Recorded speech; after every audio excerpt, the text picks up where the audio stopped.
Welcome to SN exam. इस video में हम बात करेंगे टोक्यो ओलंपिक्स 2021 के बारे में। अगर आपने अभी तक ये चैनल सब्सक्राइब नहीं किया है तो प्लीज़ चैनल को सब्सक्राइब कीजिए ताकि ऐसी वीडियोज़ आपको मिलती रहें। चलिए स्टार्ट करते हैं। दुनिया भर में कोरोना वायरस के केसेस बढ़ते जा रहे हैं। किसी देश में तीसरी वेव है तो किसी में फोर्थ वेव आ रही है।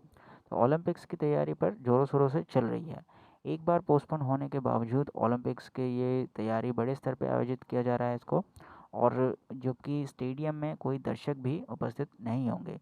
सबसे अहम सवाल यह है कि टोक्यो समर गेम्स के लिए इतना उतावला क्यों है। इसके बारे में जानते हैं कि व्हाट इज़ एट स्टेक, मतलब दाव पे क्या लगा है। ये इतिहास का मोस्ट एक्सपेंसिव ओलंपिक माना जा रहा है। साथ ही साथ ये जो एक साल भर का गैप था, डिले था, वो भी बजट में जुड़ चुका है। उसके लॉसेस वो भी जुड़ चुके हैं। ऑर्गेनाइजिंग कमेटी ने तकरीबन 15.4 बिलियन डॉलर कॉस्ट पुट किया है। अगर गेम्स नहीं होते हैं तो सारे इन्वेस्टमेंट डूब जाएंगे, काफ़ी लॉस हो जाएगा। आईओसी के स्पॉन्सर्स लंबे समय से जुड़े हुए हैं आईओसी से, बट अगर गेम्स नहीं होते हैं तो स्पॉन्सर्स अपना पैसा वापस मांग सकते हैं।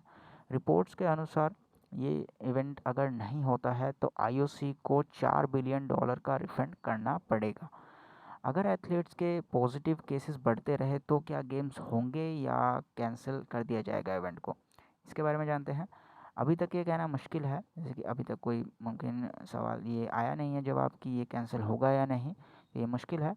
बट ऑर्गेनाइजिंग कमेटी ने कहा है कि अगर केसेस बढ़ रहे हैं, ऑर्गेनाइजिंग कमेटी के बढ़ रहे हैं तो गेम्स पर असर पड़ेगा। कमेटी के सीईओ तोशिरो मोटो ने कहा है कि इन्फेक्शन बढ़ सकता है और इससे बेहतर इसे कंट्रोल भी किया जा सकता है। जब लगेगा कि मुसीबत बढ़ रही है तो इस मैटर को कंसिडर किया जाएगा। 21 जुलाई तक केसेस 75 हो चुके हैं जो कि पॉजिटिव केसेस हैं एथलीट के। चिली के ताइक्वांडो प्लेयर और डच के एक स्केटबोर्डर प्लेयर पॉजिटिव टेस्ट में पॉजिटिव पाए गए थे।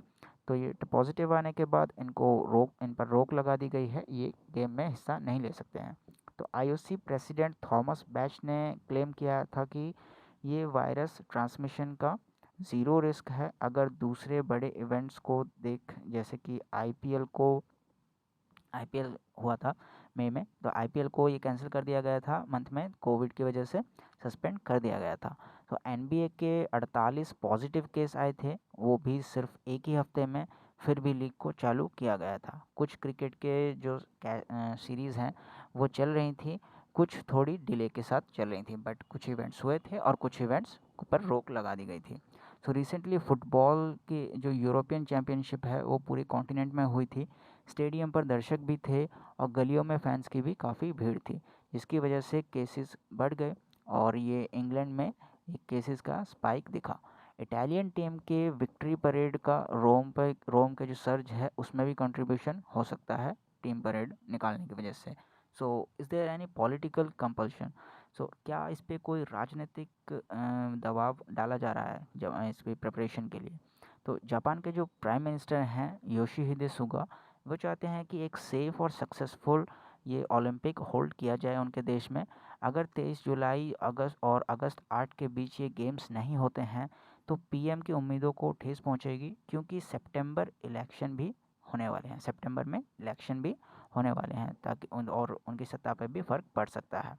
ये यादगार ओलंपिक होस्ट होने पर जापान की प्रेस्टीज दुनिया भर में काफ़ी बढ़ जाएगी।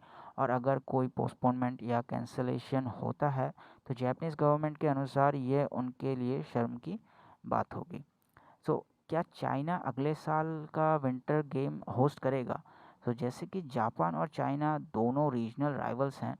अगर जापान ओलंपिक्स होल्ड नहीं कर पाता है और नेक्स्ट फरवरी तक हालात ठीक हो जाते हैं, ताकि जब तक बीजिंग का एक बड़ा इवेंट होल्ड करने, तो ये जापान की अगर होल्ड हो जाएगा, मतलब नेक्स्ट फरवरी तक अगर ये हालात ठीक हो जाएंगे तो बीजिंग को ये मौका मिलेगा कि वो एक बड़ा इवेंट ऑर्गेनाइज करे।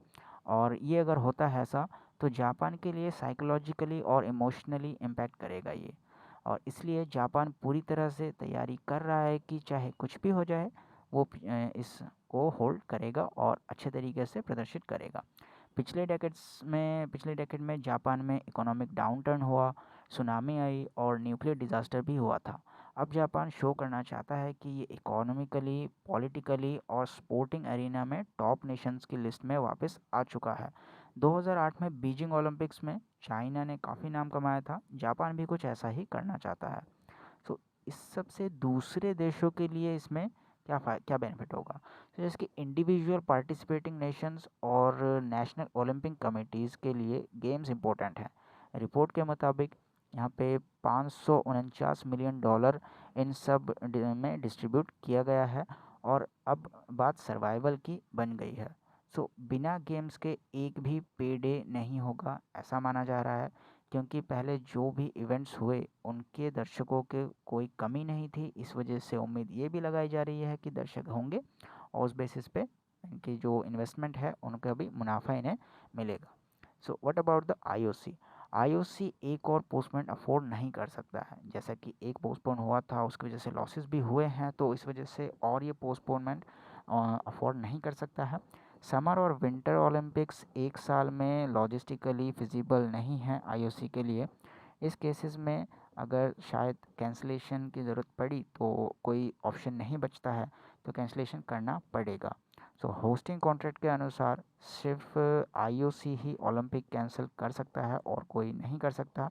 और अगर कैंसलेशन होता है और इस बेसिस पे अगर जापान यूनिलेटरल डिसीजन लेता है तो जितने भी लॉसेस होंगे वो सारे के सारे जापान को ही उठाने पड़ेंगे। तो आपकी क्या राय है? आप एक बार ये कमेंट बॉक्स में बताइए कि आपकी क्या राय है इसे लेकर, कि ओलंपिक्स होने चाहिए या नहीं होने चाहिए। एथलीट्स और जो लोग होंगे उनकी जो सेहत है वो ज़्यादा मैटर करती है या गेम्स? तो आप अपनी राय ज़रूर बताइए कमेंट बॉक्स में। वीडियो अगर पसंद आई है तो लाइक कीजिए और चैनल पे नए हैं तो चैनल को सब्सक्राइब कीजिए। मिलता हूँ अगले वीडियो में। धन्यवाद।